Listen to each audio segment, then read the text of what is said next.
நடிகர் விஜயின் அரசியல் வருகை எப்போது என்ற கேள்விக்கு விடை கிடைத்துள்ளது. கட்சி பெயரை அறிவித்து விஜய் வெளியிட்டுள்ள அறிக்கையில் இருக்கும் ஒவ்வொரு விஷயமும் கவனிக்கத்தக்கதாக மாறியுள்ளது.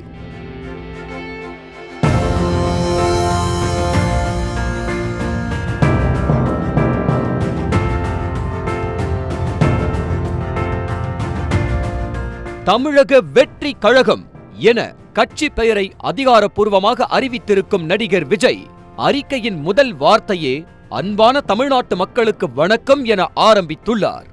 ஒரு பக்கம் நிர்வாக சீர்கேடுகள் மற்றும் ஊழல் மலிந்த அரசியல் கலாச்சாரமும், மறுபக்கம் சாதி மத பேதங்கள் வாயிலாக பிளவுபடுத்த துடிக்கும் பிளவுவாத அரசியல் கலாச்சாரமும் என மக்களின் ஒற்றுமைக்கும் முன்னேற்றத்திற்கும் முட்டுக்கட்டையாக இருப்பதாக விமர்சித்துள்ள விஜய், சாதி மத பேதமற்ற தொலைநோக்கு சிந்தனை கொண்ட லஞ்ச ஊழலற்ற திறமையான நிர்வாகத்திற்கு வழிவகுக்கும் அரசியல் மாற்றத்திற்காக மக்கள் ஏங்குவதாக குறிப்பிட்டுள்ளார். அத்தகைய அரசியல் மாநில உரிமைகள் சார்ந்து பிறப்புக்கும் எல்லா உயிர்க்கும் என்ற சமத்துவ கொள்கை பற்று கொண்டதாக இருக்க வேண்டும் எனவும் விஜய் தெரிவித்துள்ளார்.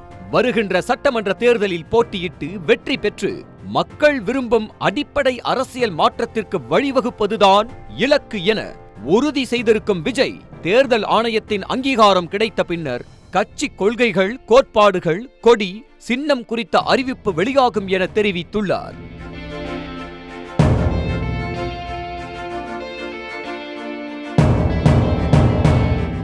மேலும் வருகிற நாடாளுமன்ற தேர்தலில் தனது தலைமையிலான தமிழக வெற்றி கழகம் போட்டி இல்லை, அதே சமயம் யாருக்குமே ஆதரவும் இல்லை என தெளிவுபடுத்தியுள்ளார் விஜய். அரசியல் என்பது ஒரு தொழில் அல்ல, புனிதமான மக்கள் பணி என குறிப்பிட்டிருக்கும் விஜய், அரசியலின் உயரம் மட்டுமல்லாமல் அதன் நீள அகலத்தையும் அறிந்து தெரிந்து கொள்ள முன்னோர்கள் பலரிடமிருந்து பாடங்களை படித்து நீண்ட காலமாக தன்னை தயார்படுத்தி மனதளவில் பக்குவப்படுத்தி வருவதாக தெரிவித்துள்ளார். தன்னளவில் அரசியல் என்பது பொழுதுபோக்கு அல்ல, அது ஆழமான வேட்கை என குறிப்பிட்டுள்ள விஜய், அரசியலில் முழுமையாக ஈடுபடுத்திக் கொள்ள விரும்புவதால் ஏற்கனவே ஒப்புக்கொண்டுள்ள இன்னொரு திரைப்படம் சார்ந்த கடமைகளை முடித்து கொடுத்துவிட்டு முழுமையாக அரசியலில் ஈடுபட உள்ளதாக அறிவித்துள்ளார்.